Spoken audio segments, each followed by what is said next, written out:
কিয়ামতের হিসাব এতটাই কঠিন হবে যেখানে আদরের বউ, বাচ্চা-কাচ্চা এই পৃথিবী সমতুল্য আরো একটা পৃথিবীর মালিক হয়েও সে বলবে, "আমার হিসাবটা আল্লাহ আপনি সহজ করে দেন। সবকিছু আপনি নিয়ে নেন।"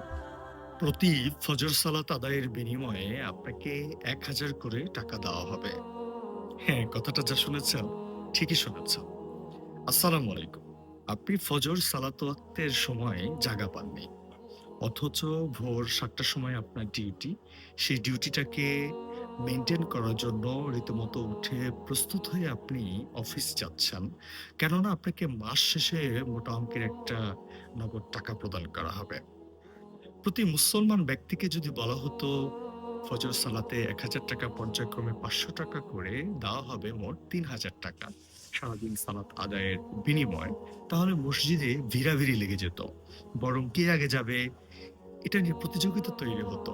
অথচ দেখেন কিয়ামতের হিসাব এতটাই কঠিন হবে যেখানে আদরের বউ, বাচ্চা-কাচ্চা এই পৃথিবী সমতুল্য আরো একটা পৃথিবীর মালিক হয়েও সে বলবে, "আমার হিসাবটা আল্লাহ আপনি সহজ করে দেন। সবকিছু আপনি নিয়ে নেন।"